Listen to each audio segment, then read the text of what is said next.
Okay, so I want to thank everybody for being here. We're trying to work out a lot of timing. Joe, as you know, your brother Hugo is a very popular person and very in demand, right? I mean, that's a fair statement, right?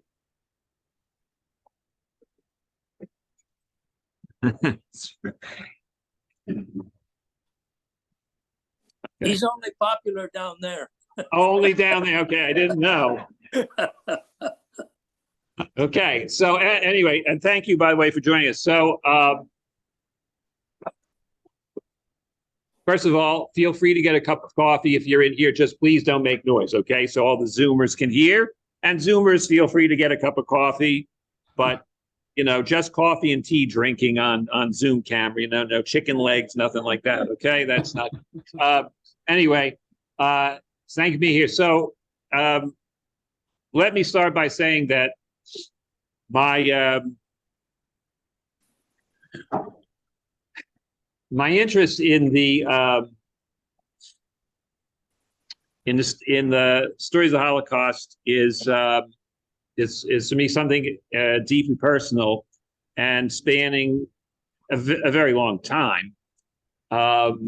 My aunt was a survivor of the Shoah, and she was rescued by the intervention of an American soldier who became a lifelong friend, who took really tremendous risks and did a lot of crazy things that were really unthinkable, but were needed in the moment.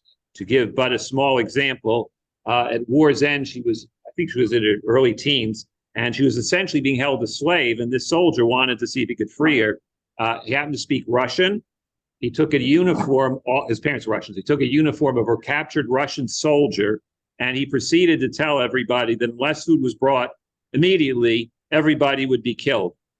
Now, they knew American soldier won't do that, but they knew a Russian soldier might, and believe it or not, there was food.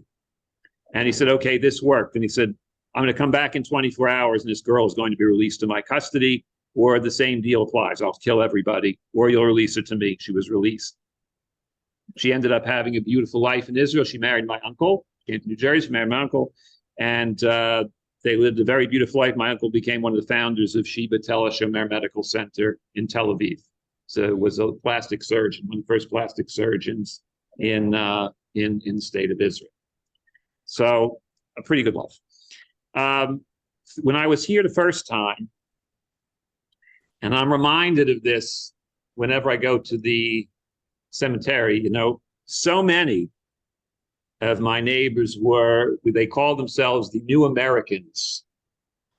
So many neighbors, so many friends were survivors of the Holocaust, and they founded something called the New American Social Club. And they were just a marvelous, marvelous group of people, nearly contemporaries of my grandparents. Forget my parents, nearly contemporaries of my grandparents, almost. And they took in this very lovely young whippersnapper of a rabbi who was all of 27 years old, and gave me all the honor that rabbis are supposed to get, even though, well, I was still working on it, let's put it that way.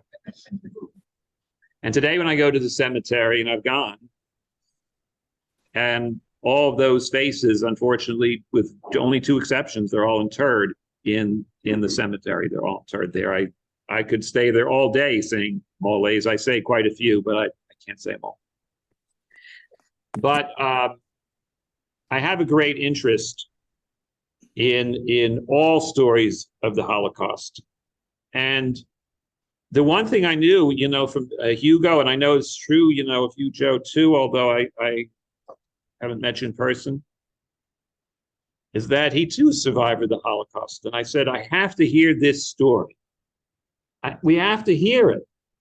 Because if we don't hear it, it's going to be forgotten. And the people who survived and the people who rescued them are not nameless, and they are not faceless, and they are not anonymous. And what they did for people in those years is astonishing. And I've told Joe, I know you know it, and I've told Hugo this too. The chances of getting out of Nazi Germany when you did were pretty de minimis. They were pretty low. There's a film. I don't know if we're going to have a chance to see it. We're going to try. If not, we may see it another time. Okay. And it's called 50 Children, written by a producer from Netflix. His in-laws rescued 50 children from post-Anschluss Vienna, 1939. 50 children. That's it. Was one of the largest rescue efforts. It took thousands and tens of thousands of dollars. It took months. It took travel. It took interviews with American bureaucracy and with the Nazi bureaucracy, too, by the way. And it was so controversial for some people, I'm embarrassed to tell you this, but I can't tell you, that those 50 children came out, they were rescued, and believe it or not, they obeyed all the laws. No laws were broken. As tight as the immigration were, no laws were broken. Patterns were followed. One member of Congress took to the floor of Congress to read his opposition to this rescue mission into the congressional record. 50 children. 50 children. So for a whole family, and the story that, Joe, that you and Hugo have is just amazing. I have a little book. You know what book I'm talking about, right? Yeah. Okay. And you guys were part of probably one of the largest missions of that period, and attributable to one man. To one man. Is that about right? Pretty much one man. Somebody answer him. And if it's not to hear this story, that man's name wouldn't be remembered. And that wouldn't be right. And tonight, remember, we're going to take some time to remember. Now, I'm still waiting on Hugo, but I heard you're a pretty good star too, Joe. I heard, you're pretty good too. I don't know if you do puns as well as Hugo, but you can't, because nobody does that. But Chaviva, how do we make him the big square? All right, okay, well, help me do this, okay? I'm sorry. I have a, okay, here we go. Chaviva's gonna make Joe. Oh, there you go. Okay, Joe, so why don't you introduce yourself there? Give Joe a big round of applause. I'm the other part of the twin. I think I know a lot of your congregants. We've been there many times. And the person you're referring to is Mr. Kaufman from Grand Island, Nebraska, who happened to sponsor us and 90 other families and all their relatives to come to this country. And he promised the US government that all those that he sponsored would not be a burden to the government, and that he would assured the government that if any of those folks needed assistance, he would take care of them. My understanding was that none of them needed assistance, and they all thrived once they got here. Yeah, you should know, that having. Am I muted? Can you hear me? Can you hear me? I can hear you. Where's my brother Chaim? He's coming. So is Hanukkah, but he's coming. Okay, he's coming. Okay. He'll be here. I'm a little ahead of him. It's okay. So I want you to your point, first of all, how many people did you say Mr. Kaufman sponsored? 90 families. And of course their relatives, their immediate relatives. And so how many? It must have been in the hundreds. Right. And how many relatives from your family? Because when I was looking at the book, I asked Hugo, oh, is this one your father and mother? No, that's an uncle. What about this one? This one kind of. So how many people from your family? Do you know the number? Well, from our family, it was my mother, father, grandfather, Hugo and I, and our sister. He also sponsored my dad's sister and her family, and my dad's brother and his family. They came to the States before we did, and he was from Grand Island, Nebraska, and that's where we came once we ended in New York, and stayed there for a few months and then moved to Omaha, Nebraska, which at that time had about 7,000 Jewish people in Omaha. And I think that number is probably somewhere between 5,000 and 6,000 today. And that's where we were raised, in Omaha. Yeah. So you should know this, Joe, that we couldn't say this at the time, but we can concede this point today, that it's clear that Mr. David Kaufman, and by the way, there's a book about him. I don't get any royalties, but if you'd like a copy, let me know. I'll order them for you, okay? I do not get any royalties. It's a nice, lovely book. The amount of money that would have been necessary for the affidavit to go through was enormous, was pretty considerable. And while it is clear and even likely that somebody of David Kaufman's means could have sponsored some people to come to the United States, many people on these affidavits greatly exaggerated their wealth. They didn't really have a choice. They had to hope that they would never actually need much in the way of assistance, because they did not have, and how do I know this? By the way, I don't know this because in 50 Children, the two rescuers were pretty successful people. He was a lawyer in Philadelphia, he was pretty successful man. And they had Rabbi, can I interrupt you for a minute? You're not Yeah. coming across that well. Can you Okay. speak in the microphone a little better? How about now? Terrific. Okay. So in the book, he makes clear the wife sees the affidavits, and she says, well, I didn't realize that our friends were so much wealthier than we are. And the truth is, they were not. Right. But they were concerned that if they did not state a large enough number per affidavit, that the affidavit would not be approved. And then when they came, they crossed their fingers that everybody would manage to stand on his or her own 2 feet. Because the truth is, they did not have quite the means. You can imagine the amount, if you sponsored 90 families, even if the amount is 10,000 of today's dollars for family, you're looking at nearly $1 million just for that. And the amount was, as I understand it, considerably higher than what I just told you. So it was millions and millions of dollars that you had to have available to demonstrate it. So the person who signed those affidavits actually took very great risks that somebody would check. And they just hoped it never happened. And usually it didn't. We were in a war, so it didn't, got into war quickly, so it didn't usually happen. But nobody knew that quite then. He was quite a philanthropist and quite a wealthy person.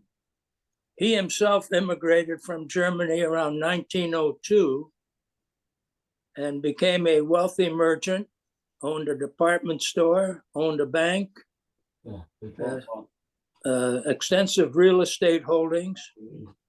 But he was a very benevolent person, a charitable person, and he sponsored a lot of things in Grand Island that he still gets credit for today. He belonged to various civic organizations, lent his name to charitable and supported charitable entities, and was quite a guy. He was actually a cousin of one of my dad's brother's wife. And Okay. she implored upon him to start sponsoring us. And So that's that how, was yeah. And that their was daughter, my cousin, lives in Greeley, in Denver, Colorado now. And we get together several times a year. As you know, Hugo and I travel to various venues for our mitzvah anniversaries, and she usually shows up at those affairs. And incidentally, it's going to be in Westchester next year, Westchester, Pennsylvania, which is here, Yep. on March 23rd. Yeah. There you go. So you're all invited to come. Well, we'll cut the cake. It's Please. it's actually a big birthday. That's a big birthday day. It's funny. It's Purim. It's Purim. The night of the 23rd is Purim. No, it is Purim. It is. I'm not pulling your leg. It is. It's Purim Eve, I think, yeah. It's Purim Eve. Yeah. So tell me a little bit. Let's go back a little bit. So where did you live? How did your father and mother get there? What kind of work your father did? Tell me a little background. And also, what about all these other cons that show up in this book, David's book? We lived in a small town right across on the Moselle River, right across from Luxembourg, on the French-German border. Okay. And my father was a livestock dealer and bought and sold livestock and took them to the market. And they all lived in the same house. I have a picture of that house. I'll show you. I don't know how well Show it us. shows up. But can you Oh, see very that? well. Yeah, hold it right up. Yes, it shows up very well. Yeah. Can you see that house? Yes. Okay. Now I'm going to show you a picture of when Hugo and I were about 4 or 5. Can you Hold see it that? up. That's the Now, same house. if you can't tell which one is Hugo, Well, okay, I'm the good-looking one, so that must be what it is, right? Okay, now I'm going to show you. Now I'm going to show you a picture. You were how old in the picture? Reunion we had at the Wow. same house, Wow. and we're standing in the same doorway. Can you see that? Yes. Okay. Wow. We were the only Jewish family in this town. It's called Meurich, Meurich. Okay. And it was next to a town called Kirf, Kirf, where my mother was from. And that was, the synagogue was in Kirf. And I think I may have a picture of that. The photograph below, well, wait, Hold the it a little photograph straighter, below Joe. is A little straight. my grandfather's family. My mother and her brothers and sisters are there. Wow. Hugo and Lisa are 10 minutes away. And I understand Hugo and Lisa are 10 minutes away, so Okay. they're on their way.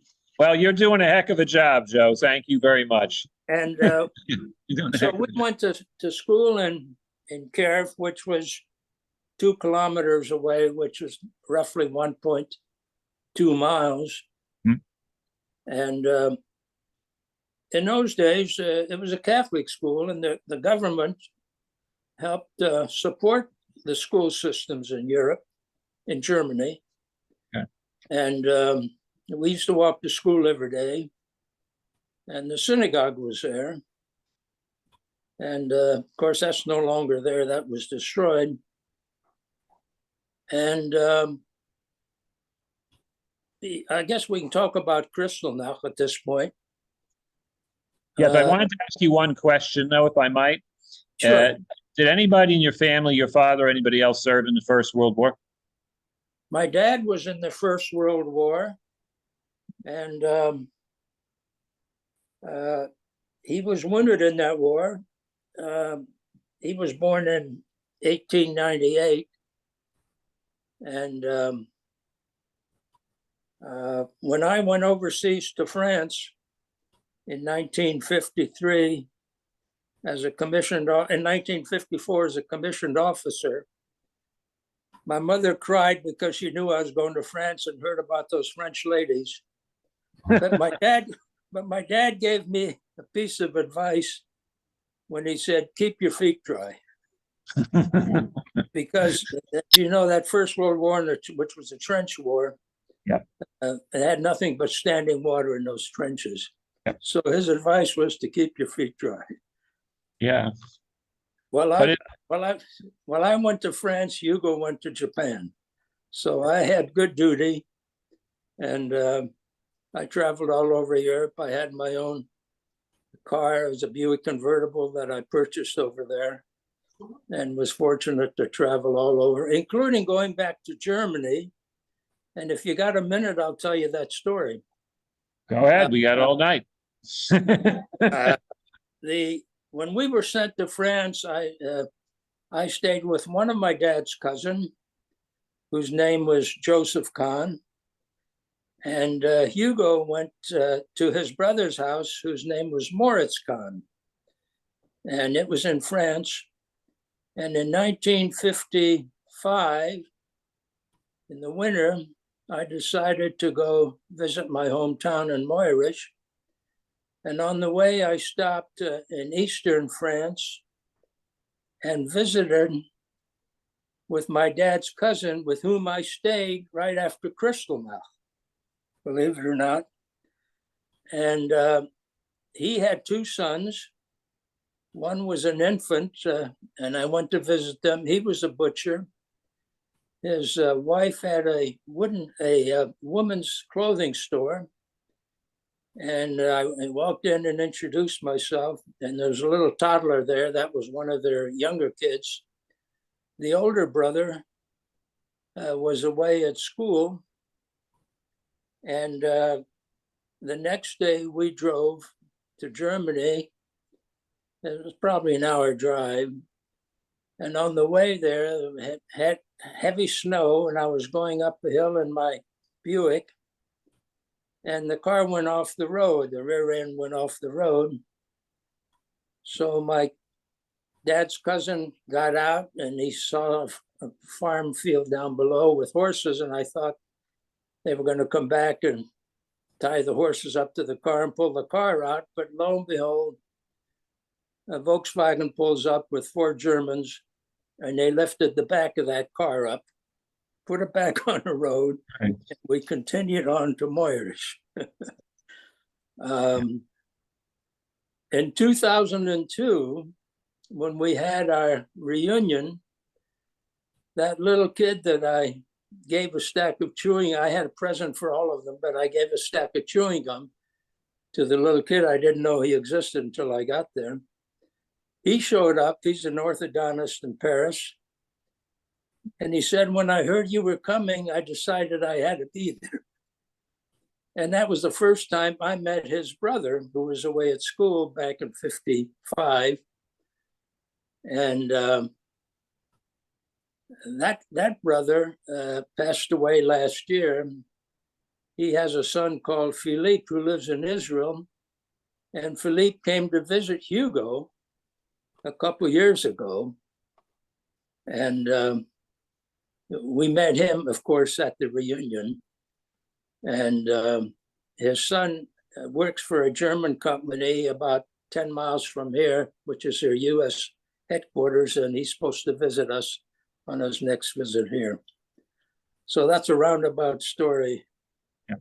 But anyway, on Kristallnacht, most historians say it happened on the 9th and 10th of November in 1938. Right. We were visited by the Nazis on November 11th. Okay.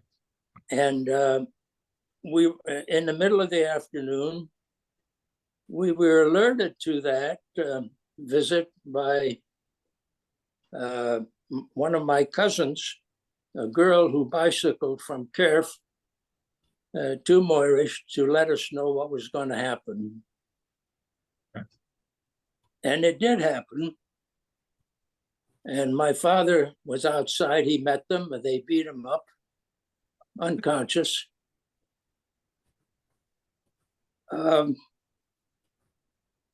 Then they went in the house and started to destroy things and throwing everything out the window. We were made to watch. And it happened very quickly, but it was very traumatic. I imagine. And the next day, the authorities came by and forced my dad to clean everything up at his own expense and at his own labor. And the hoodlums that came and did the damage were not from our town. They were from other towns. And we lived in a town where we were well received and well respected as citizens of that town. But they could not intervene on our behalf. And when I went to visit them on that first visit in 1955, a lot of the neighbors came out and spoke to me. They were still living, elderly people, and they asked about our family and so forth. And my dad, who had sold the house before we left at apparently a fair price, but the German government made him reduce that price to almost nothing, was very friendly with the people he sold it to. Yeah. And after the war, my dad sent care packages to them. And he, in turn, every year, he was a carpenter, every year, sent 2 bottles of Kirsch, homemade Kirsch, in a box packed with straw. And many years later, the granddaughter contacted me and said, "How far is this town from Westchester?" And I said, "About 5 minutes," and she came to visit us.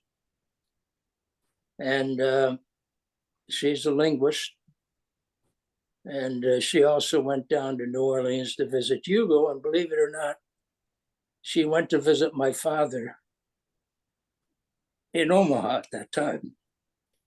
So the folks that our neighbors in Moyerish were lovely people, and the hoodlums were not from our town. The government actually, many years later after the war, at their expense, invited my dad to come to visit. And at the last minute, he said he couldn't do it. It just wasn't in him to go through that experience.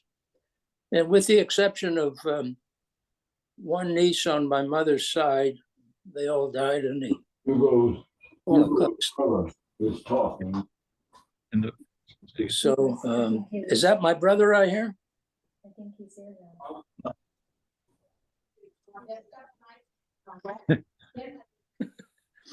Anyway, so let me go back. Your father was attacked by the Nazis, and then the house was ransacked. Right. It was my understanding that your father was also arrested and sent away. When did that happen? Where does that fit into the sequence? Dad was sent to Sachsenhausen, which is outside of Berlin, before Kristallnacht. And So why was he sent to prison before Kristallnacht?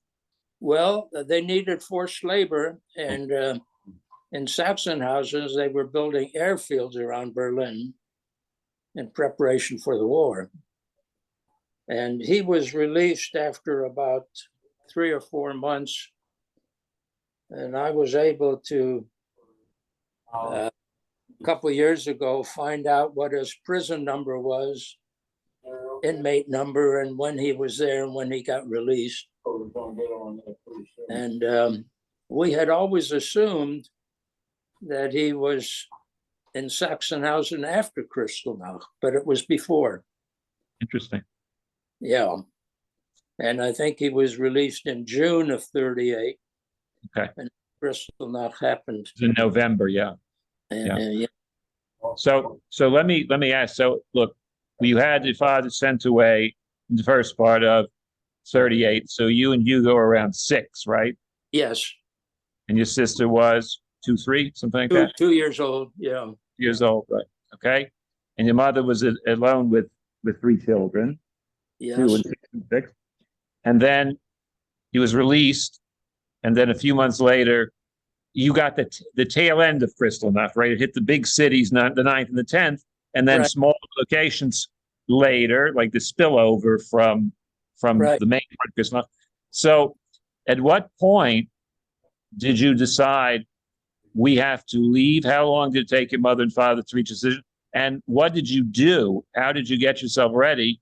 And how difficult was it from that side? In other words, how much did the Nazis care whether you left or not? Well, Dad went to the American consulate and tried to get papers to immigrate to the country before Kristallnacht. Okay. And so that all took place before. And during that time, Dad could not conduct any business. He was not allowed to work. He was not allowed to farm. He wasn't allowed to deal with livestock. And although he did some of that in secret in conjunction with the neighbors and the surrounding farmers, but he had to be very careful. And the business, I understand, was quite curtailed during that time. And so after Kristallnacht, with everything that was going on, that's why Hugo and I were sent to France. Okay. Because right. And then because not everybody could leave totally to come to America. So you were sent to be at least a little bit safer until that could happen. Yeah. And there was too much going on, I think, for our parents to, I mean, as long as we were in safe hands, that's where we went. So they didn't have to cope with us in addition to all the other problems that existed at the time. Yeah. So help me with the time. So who was here already from your family? Because you said some of the relatives came before, a few years before. There was my dad's brother. Okay. And his wife, my dad's sister, and her husband, and another sister was here and her husband. And they had 2 children, Marcel and Ginter. Marcel still lives in Omaha. He's 2 months older than we are. Ginter passed away a few years ago. And Ginter was a dermatologist in Miami. And actually, he had the use patent for minoxidil and the hair restore, although he didn't have much hair, and neither do Hugo and I. But he became quite wealthy and supported a lot of charities both in Israel and in Omaha, and built hospital wings in Israel and in Nebraska. So I want to ask you, I want to make sure I have this right. So your father was sent for several months pre-Kristallnacht to Sachsenhausen for forced labor, right? That's correct. And okay, and his business was, but he had already applied to leave. That's correct. And then you had this incident in November, and then you and Hugo were sent away to live in France. So how long did it take for Mr. Kaufman to get through a sponsorship so that you could leave? Because all of this is the tail end of 1938 by my chronology, and you came in 39, right? Yeah. So how long did it take, and what did you do? I think that happened rather quickly. And I have a picture of a waiting list here. Okay. For my dad and also for my grandfather, dated August 2nd, from my grandfather, and July 30th, 38 for my dad. I also have a green card for my mother dated January. Actually, I can't tell the date here, but I'll hold this up so you can see it. Show it. Wow. Can you see that? Yes. Yeah, that you can see it very clearly. Yeah. Yeah. He's doing great. Yeah. So that's when they applied to get on the waiting list. And that was done at the American consulate. Yeah. In Stuttgart. So, and now I'm going to ask them, yeah, so you and Hugo, your brother's doing a heck of a job, by the way. Well, you can tell Hugo to go back home, really. Yeah, you're live. You want to sit here? He'll hear you better. I think I'm being set up, really. He stole my birthright. He stole the birthright. That's why he's been making puns ever since to make up for it. Anyway. I understand he held onto my heel. Taco, okay. Hey, your hair looks pretty good. You used to bring it all the way forward. What happened? Where did the story begin? With Crystal Knock? We went a little, actually, I'll see if I can summarize it. Okay, Jeff. So we covered a lot of it about, first of all, the kind of work your father did in his cattle business. And it seems that he was a soldier in the First War. I have a picture of him with his With the helmet. helmet. And that's the first time I knew he smoked because he had a cigarette in his mouth. But I never asked him, and you should ask your parents a lot of questions. When he was in the Army, did he keep kosher? I never asked him that. I hope you didn't ask him any other questions either, because they should not be asked, okay? One thing all of you should know is our parents were 40 years old with 3 kids and a grandfather. So those of you that are in the room that can relate to that, can you imagine? Joe and I didn't have any pressure. We had fun. Can you imagine the pressure on our father and our mother with that situation? And that's what I want to tell everybody. Imagine that and how they came through with it and the koach that they had to come through. Thank you. Yeah, but Hugo, I want to say, you guys needed a little co-op too. By my math, you were 6 years old. Right. And your father was sent for several months to forced labor, to jail. Yeah. Right? Yeah. Right? I imagine that's pretty traumatizing when you are 6. Right. On top of that, Joe told me about when they came to your house right after Kristallnacht. Yeah. And they attacked your father in front of your eyes. Well, also, I don't know if Joe told you, but we had an Uncle Herman. And for some reason, when they came, Uncle Herman ran up, Joe, remember, the side of the street and up the hill, and I ran after him. Joe, that's a memory that I have that Joe probably doesn't have. And the guy came after us and pulled us back and made us come. And a personal note, which is really tough for my dad, Uncle Herman had a situation where they couldn't let him out. And so he perished. And imagine the pressure on my father and his brothers when that happened.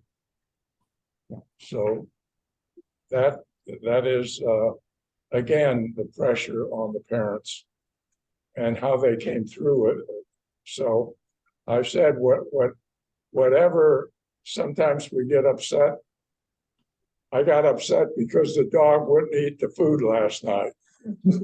And I made the decision, I'm not going to get upset about anything anymore. Okay. Good to know. Whoa. Good to know. And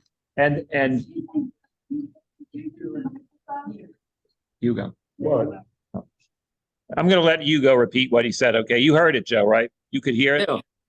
but some of them couldn't hear. It's a little hard with Zoom. Just tell them what you told me about Oh. because he can hear you, but they couldn't hear you. Well, in my Palm Pilot, I have the information on suction. Dad went there November 9th, 38, or 9/1/38, and came out 11/9/38. But what I was saying that I do remember when they came and made us stand outside, and also all the non-Jewish neighbors were told to go inside their house, so they didn't know what was going on. But when they threw our furniture into the mishpat, which is a manure pile, and Uncle Herman ran around the hill and up the hill, and I ran after him. And then one of the guys in the helmet came and got us and made us come back to watch what was going on. And Uncle Herman was mentally challenged, so Uncle Herman could not get out. So can you imagine the pressure on my dad and his brothers, those of you that have brothers and sisters, to lose one of those.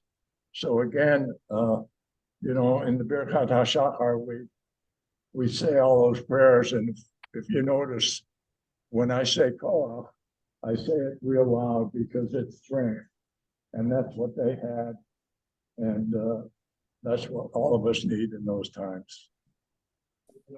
That's a nice shirt, Joe. Where'd you get it?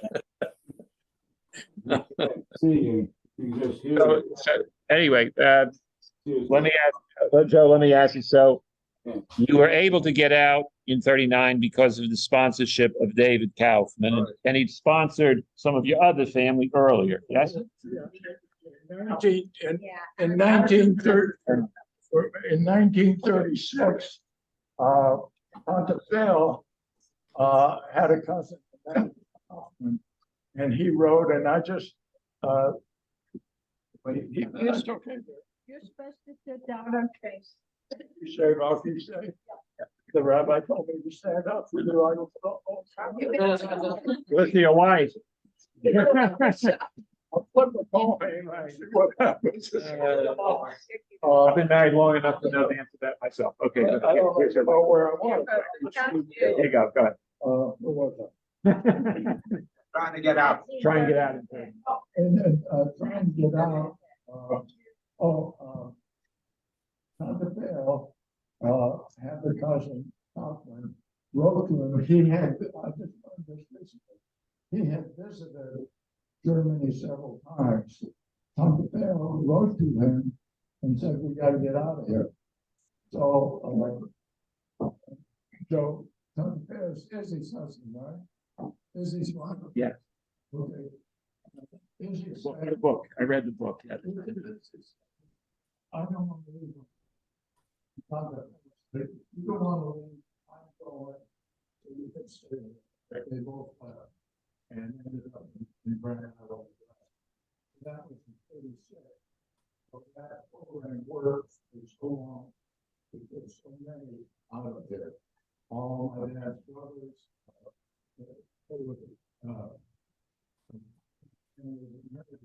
and we were totally unrelated. So.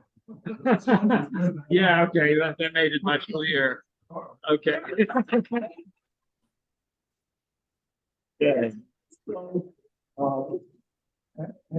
the cousin is still alive, Egon. Egon was a optometrist. He's in Chicago. Hugo Kahn, who some of you doctors may know, was a dermatologist, very famous, and invented Rogaine. He was done.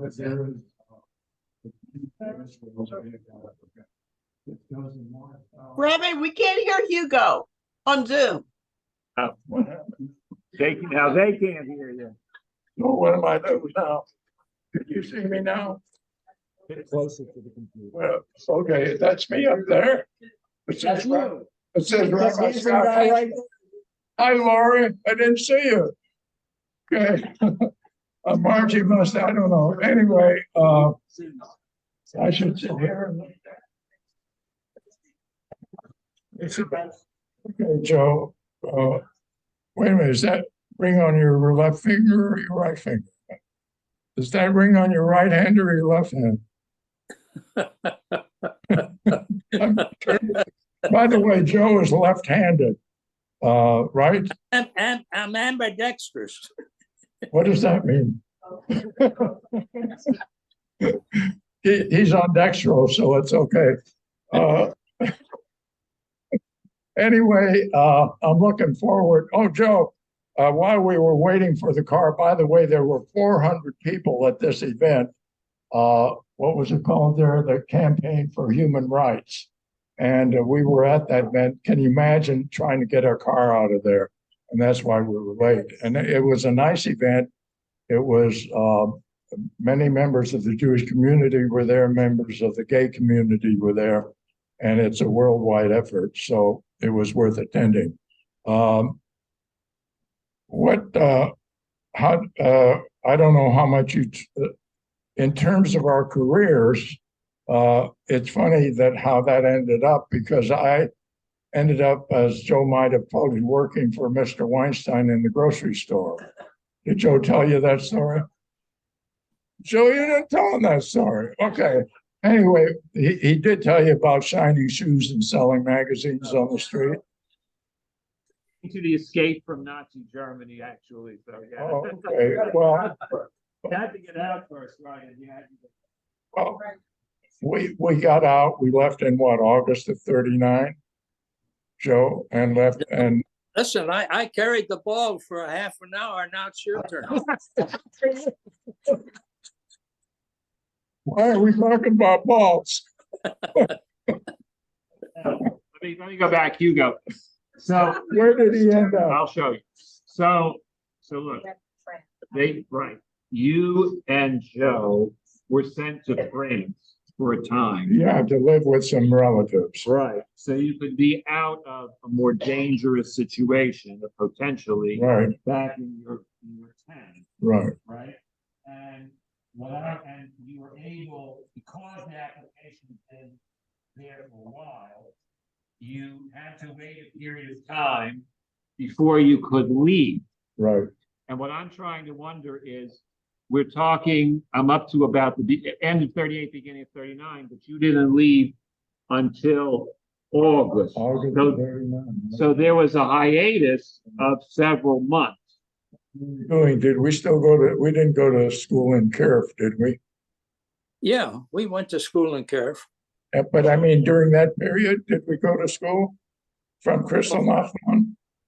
Well, shortly thereafter, we were sent to France. Right. And so by the time we came back, then it was ready to go. Didn't you go to school in England? Yeah, we went to school in England, if you remember that. Well, we went to Liverpool, and that was during the war, and we went underground, and we went to school there. And I guess that's where we learned to speak English, right? Because the Yeah. alphabet was the I same. mean, we didn't know whether we were coming or going. You're going to tell the story about Carmen and Cohen? That's another story. Okay. Tell us a little bit. Okay, you were fortunate to get out. You actually got out right before the war started. Right? The war started formally in September of 39. You got out literally a month before the war started, Exactly. right? Right. Maybe less than that. Right, so the beginning of 39 when they invaded Poland. Okay, so tell us a little bit about the beginning of adjusting here, because you went through New York. Yeah. Yeah. You traveled by ship. Yeah. Did we get sick on that ship, Joe? What was that? You get sick. Did we get sick on that ship? No, no. Although we did have air raid practices because the war had already broken out. Yeah. And I remember that on the steps going down, they put tables down there so you could slide down those stairs on the wooden tables. And You're talking about Liverpool. no, I'm talking about the ship coming The ship, from yeah. England to New York. Yeah. Right. We arrived in New York 2 days before our birthday, on Oh, the 20th of February, okay. and arrived in Grand Island on the 22nd, our birthday, And shortly thereafter, you and I had our tonsils out at a doctor's office. And after that, that's the first ice cream cone I ever tasted. You don't remember that, do you? Was that at Creighton University where we went for the? No, that was in Grand Island. It You were wasn't 7 Grand years Island. old. You weren't. I don't remember Out that. in Grand Island. I don't remember that at all. Was Opa with us then? What was that?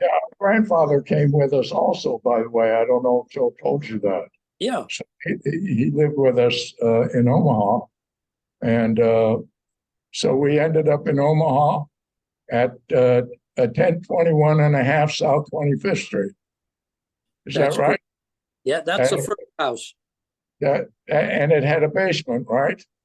There, Yeah. that's where Dad used to give us spankings too, right? In the basement. And I think we paid what, $25 a month. And I shoveled the snow for the landlord and I got 25 cents. So here we are. All right. Back in those days, the shovels were heavier than the snow, if you remember. I don't know. You're shoveling a lot of stuff around here, Joe. I'm just cursed with a better memory than you are. Okay, then we ended up in Omaha and the school was not far from us. When did we move into 2232? Shortly thereafter?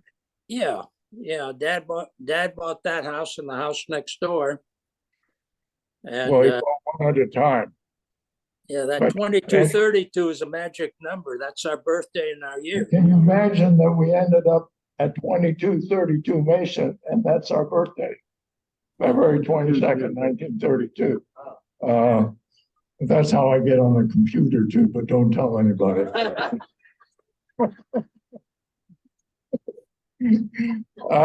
So we ended up there and we went to Mason School.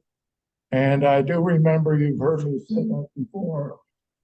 We came in our short pants and at the school, everybody was wearing long pants. So we came home and said, Mom, they wear long pants here in this school. We got to have long pants.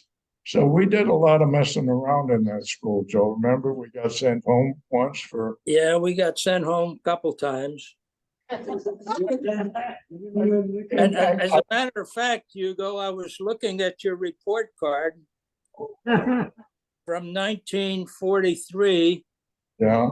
You got a good report card. I was looking at it last night in preparation for this meeting tonight. And everything was great on your report card except your citizenship needed improvement. Really? Did you hear me? Yeah.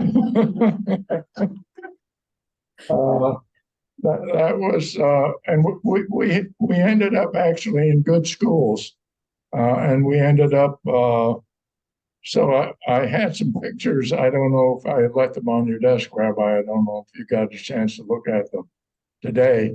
And it showed, Joe, remember in front of 2232, it showed me naked to the waist on top of your shoulders. Do you have that picture? Of what? That picture, I gave that to the rabbi today. Anyway, Joe was lifting me, and there was one thing, we were playing catch, and did you throw the ball or did I throw the ball? No. You were standing with your back to the house. I was across the street. Yeah, I threw the ball at you and it went through the window. yeah. Did we get a spanking then? You bet. Anyway, that was 2232. We went to Mason. And then when did we start having paper routes after we shined shoes and sold magazines? In high school. Okay. So Yeah. that was part of that time. I ended up working at a grocery store, Mr. Weinstein on 213 North 26th Street, who was originally from Odessa. And I go home I'd go home every day and they'd say, well, why don't you stay and then go home on Friday night? So I did that. and then I ended up going to Central Grade School. And Joe, you kept going to where, Mason? Yeah. And that's how we ended up in different schools also, because I stayed with them. And that's where I got my first retailing experience. And that was when none of you can remember. She didn't want to tell me, she doesn't want me to tell that one. But there were, are any of you old enough to remember ration stamps with yellow ones and soup? And that's what we were. But I kept track of my hours on the back of some paper, and I got 25 cents an hour for working for Mr. Weinstein. And then I ended up going to Central High School, which was one of the best in the city, and then Central Grade School, and then Central High School. And then Joe ended up, because he was working we both had paper routes. And I think it was a quarter a week from everyone. And that's when you roll them up and toss them up on the garage. And Ginter, our cousin that you spoke about, also had a paper route. And I do remember Ginter ended up with a medical episode. And I do remember talking to Ginter, Joe, at the hospital and asking him, how many customers did you have? 128. And he remembered, he said, no, 135. So, I had 143. yeah. And then once in a while, I think I carried your route around Howard Street or something. Well, would you believe, and I don't think too many people would believe this, but Ginter had a paper route while I was going to medical school. Yeah. While I was going to medical school, I had a paper route. Right. So what else? Is Teresa on, or was she able to connect? Our sister, by the way, bowls every Friday. She's 4 years younger, and she did 480 yesterday. Okay, that's a 160 average. Did you know that, Joe? What's Did that? you know Teresa still goes bowling every Friday? Oh, yeah. Yes. Okay. Anyway, she's got a lot of grandchildren. She did. Today she played bingo. She played bingo today. Yes. Yeah, I told her to not spend all her inheritance. What else do we know? The other thing that the difference in our careers. First of all, I don't ever remember that we had an argument. Did we? Only when we broke the window. Oh, because I missed the catch or you threw it the wrong way. But you know, when we were outside playing catch on Shabbos after services, after lunch, yeah, Dad and Mom were in their bedroom and he was reading Pirkei Avot in German to her. yeah. And that, by the way, in order to get to the shul, we took a bus, a streetcar, and then a bus. Didn't we, to 52nd Street? Oh, yeah, but in the early days, we walked. We walked to 18th in Chicago, which was, at least a mile and a half, maybe? Couple miles, yeah. And that was a synagogue where the women were upstairs. But also, later on at Beth Israel, Rabbi Groner was our rabbi here.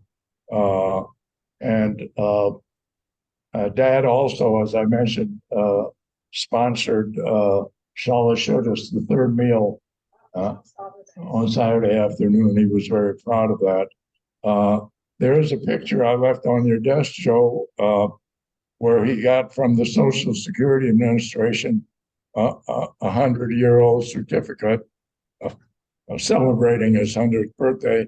And it also showed, I was looking and I found it, it's on your desk, Rabbi, a picture of Dad making a donation, and he was honored by the World Herald. I'll send it to you. I happened to just find it today or yesterday in the paper.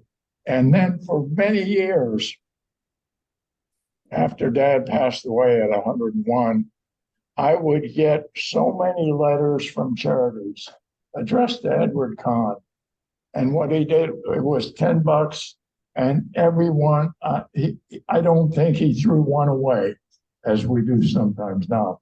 But that he believed in that. The one thing I wanted to mention about careers is, and this may resonate with some of you, for my career, I always had an organization, whether it was Nebraska Furniture Mart or Brandeis or Golds and Lincoln or Krause Company, but it was an institution that gave me credit. Whereas Joe became an independent, he got his master's degree in entomology at Purdue and had a pest control business and ran it all by himself. And so his career and my career, even though we were successful, came about through different endeavors. And I don't know if doctors are related to the hospitals and if that gives them credit for it, or if you work for an institution. But I was thinking about that also, and that was a turning point. Even though we were twins, I think we really had I mean, we have the same principles, and Joe still uses the Ashkenazic, as you know, when we do our Haftorah. He's got to get the S's in there, and I do the T's. I haven't been able to convince him to change that. Have you, Joe? I have to tell you, this morning, my next door neighbor, who is Right. a neurologist, he reads Torah like you and I read English. Yeah. We actually go to Park Avenue Synagogue about every 6 weeks together, and he reads Torah. But this morning, we went to a Sephardic synagogue on the main line here, and he read Torah. It was an aufruf for his daughter. I got the Kon Aliyah out of nowhere. Okay. Did you pay for it again? And We used to, in the old shul, didn't we bid for the Aliyot? Just, you know. So maybe we ought to start that as a fundraiser. by the way, Hugo, I invited all the congregants to our bar mitzvah anniversary in Westchester. I told you, send me the bill. The check's on the way. We are, it happens that our Haftorah Zachor usually coincides with Queen Esther, but this way it is just one day different. It's a Shabbat, and so we got a pop for the whole congregation. That's okay with me. As long as the market's up, what are you going to do? So, and God willing, in 2015, we'll be here hopefully for the 25 for the 80th anniversary or whatever. So anyway, we're looking, but he looks pretty good, doesn't he? People don't take me for your twin. All right, is that They about think it? you're my dad. That's because when I take the yarmulke off, they think I'm your dad. Lori sent me a picture today on the internet. With Lori Dad. sent you a picture of what? Was she and Dad, probably from 1998 or 99 in Omaha. Yeah. Yeah. Okay. She's got it. Yeah, there she is. She's Yeah. got it. You remember her doing her Haftorah hair. Oh, there you go. Yeah. So true. There is, You make a big gap. shall I tell him about Dad and his experience in the trenches? Yeah, absolutely. Okay. Do you remember that, Joe? Yeah. You are Uh, talking World War One. we're talking World War One. Dad was in the nursing home. By the way, the Lumpkin home in Omaha named after Mrs. Blumkin, who was the founder of Nebraska Furniture Mart, which all of you know sold to Warren Buffett. And I worked there in the warehouse and as an accountant. But yeah, it was in the nursing home, as was Tante Sophie. And we were sitting there talking about his experience in the war. And he was wounded. And as a result of being wounded, he was able to retreat and get back. And so he said that he was wounded in the thigh. And this is something that some of you might consider. And he said, "Ihanus Katun, I did it. I shot myself in the thigh. And as a result, I was able to get back. And as a result, I'm alive." I went over to Tante Sophie. And Tante Sophie, I said, "I just spoke to your brother. And he told me the story." And she said, "We understood, but in the softness, we had thought that, but we never spoke about that." How about that, keeping that a secret to an age 100? So that sometimes when you think somebody might do that, say, well, he's a traitor or whatever, but it kept him alive. And staying alive was the main thing. It was. Okay. It was a great movie. So thank you, Joe. We really appreciate it. And I don't know if you realize, but Where's Elion, by the way? Joe, where's He's right Elion? here. Well, I want to say hello to her. Elion, get over here. can't get away from you. Hello, We love you. love you Okay. too. All right. Keep dancing. Hey, Yes, those guys go dancing all the time. Right? We're still doing it. I know. And she taught you every move you made. All right. Keep doing it. Thank you. Right. But this is Lori. Rabbi Scott, may I interject a very quick 1-minute story? Yeah, go ahead. Hi, Lori. Nice to see you. Hi, everybody. It's good to see all of you. I wanted to just share that in 1978, when I was 14, my parents and I, along with my grandmother, went to Germany, and we went to Moirish and were able to visit with the family that was inside of the house where my dad and Joe grew up. And we also talked to a woman across the street. She was elderly at that time, and she said she remembered my dad and my uncle running up the street on Kristallnacht. But having heard my dad's story just now about Uncle Herman, I'm wondering if she remembers those two running up the street instead.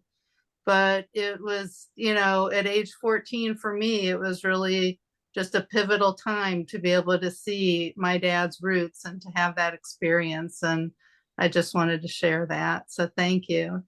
It's good to be with you all. Joe, are you considering going on that cruise with us? Okay, Hugo, To tell you the truth, it didn't really turn us on. It didn't really turn us on. I need to go to Trier. Okay. Well, there are other cruises from Trier that you need to take a look at. I think that are more suitable for us, unless you're really into wine tasting. Wine all the time. Signed up for this first tonight. You guys taking all of us? So I wanted to just pose a, I read this book, and I said, by the way, if anyone wants to look at it and order a copy, it's a very fascinating book. Not least because you and Joe were in it. With some lovely pictures. Joe showed us the original. That's apparently we all got the pictures. But it's apparent that you were privy to one of the largest of Jews in that period of time. And the individual rescue was one of the largest rescuers anywhere during that period of time. And the King David House was entirely unknown to me, and I read a lot of this. I know a lot of this. It's entirely unknown, and I don't know. I'm reading the book, and I'm thinking there cannot be too many more people who could recall us, because if they're younger, they don't have much recognition. Except for lawyers. Well, okay. Thanks.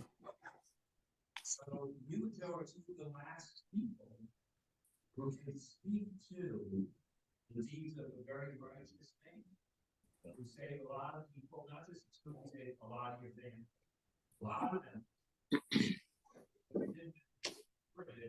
A lot of people when they got here, you cut checks for people when they got here. Often they amount to $50.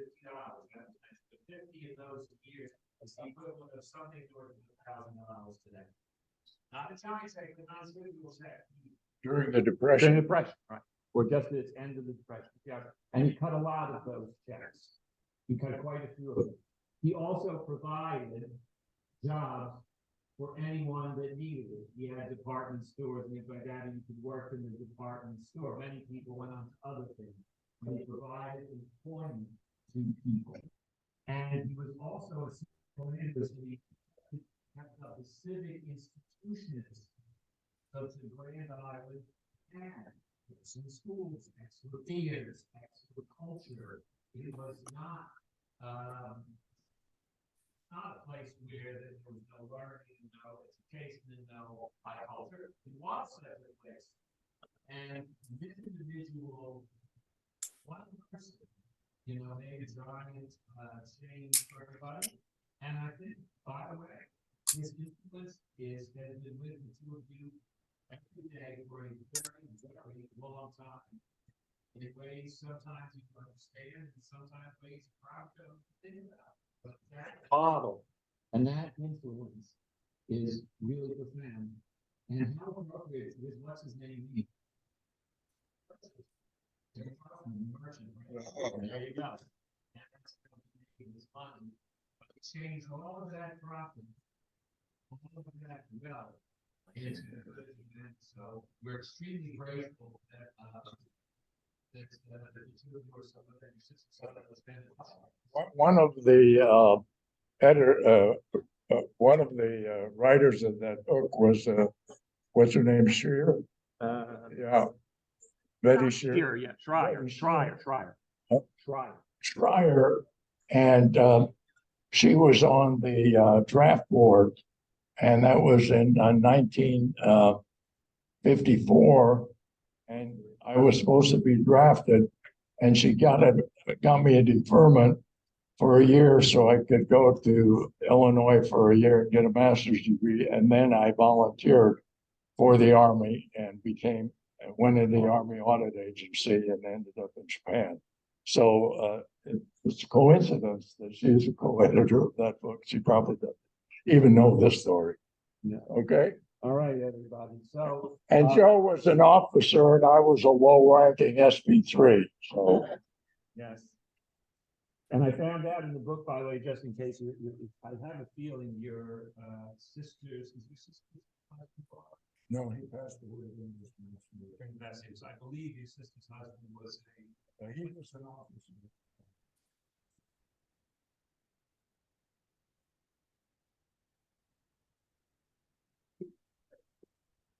Okay,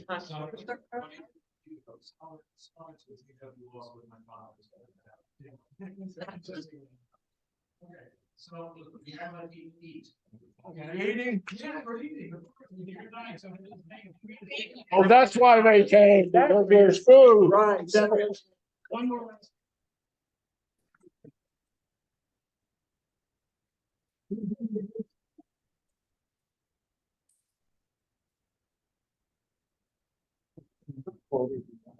It is recorded. It was recorded. So how did we get I it? do, okay. I should stop that. Okay, I have. Well, Joe, thank you. It was not so great to see you. That's it, yes. Okay, everybody, Good night. we'll make it. Okay. It's recorded. Thank you, Rabbi. Thank you. Thanks for being here. It was terrific. Thank you. Good night. Yes, say goodbye to Janice, Joe. Good night. Yes, Good night. stand here. Lila Tove. Joe, can you see me? What's Hi, Janice. Can you see me, Joe? No. No.